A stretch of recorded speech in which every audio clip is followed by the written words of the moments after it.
Hi guys, welcome back to our mini vlog. So ಇಬ್ಬರು ಬೆಳಗ್ಗೆನೇ ರೆಡಿಯಾಗಿ ಹೋಟೆಲಲ್ಲಿ ಕೂತಿದ್ದಾರಾ ಅಂತ ನೋಡ್ತಿದ್ದೀರಾ? ಹೌದು, ಬೆಳಗ್ಗೆ 5 ಗಂಟೆಗೆ ಎದ್ದು ರೆಡಿಯಾಗಿ ಹೋಟೆಲ್ ಹತ್ರ ಬಂದ್ವಿ. ಇವಾಗ ಟಿಫಿನ್ ಮಾಡಿಕೊಂಡು ಎಲ್ಲಿಗೆ ಹೋಗ್ತಿದ್ದೀವಪ್ಪ ಅಂತ ಅಂದರೆ, ನಾವು ಹೋಗ್ತಿರೋ ಚಾಮರಾಜನಗರ್ಗೆ ಏನಕ್ಕೆ ಹೋಗ್ತಿರೋದು ಅಂತ ಅಂದರೆ, ಕಂಪನಿ ಕಡೆಯಿಂದ ಪ್ರಾಪರ್ಟಿ ವಿಸಿಟಿಂಗ್ ಇತ್ತು. ಸೊ ನಾನು, ಅನುಷಾ ಮತ್ತು ನಮ್ಮ ಕಂಪನಿ ಕಡೆಯಿಂದ ಸರ್ ಪ್ರಾಪರ್ಟಿ ವಿಸಿಟಿಂಗ್ ಹೋಗ್ತಿದ್ದೀವಿ. ಆನ್ ದ ವೇ ಹೋಗ್ತಾ ನಂಜನಗೂಡು ಸಿಕ್ತು.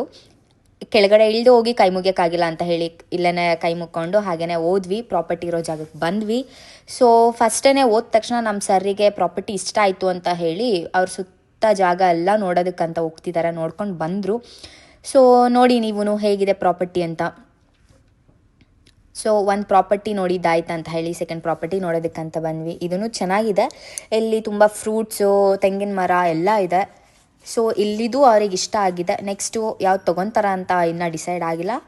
ಸೊ ಅಲ್ಲೆಲ್ಲ ಆದಮೇಲೆ ಬಂದ್ವಿ. ಬೇಜಾರಾಗ್ತಿತ್ತಂತ ಫ್ರೆಂಡ್ಸ್ನ ಮೀಟ್ ಮಾಡಿದ್ವಿ.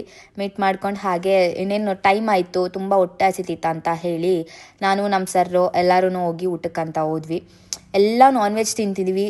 ಅನುಷಾ ಒಬ್ಳು ಮಾತ್ರ ವೆಜ್ ತಿಂತಿದ್ದಾಳೆ. ಸೊ ಯಾಕಂತಂದರೆ ಅವರು ಕಾರ್ತಿಕ ಮಾಸ ಮಾಡ್ತಿದ್ದಾರೆ. ಸೊ ನೋಡಿ ಅವಳ ಮುಖಾನ ಎಷ್ಟು ಬೇಜಾರಲ್ಲಿ ತೋರಿಸ್ತಿದ್ದಾಳೆ.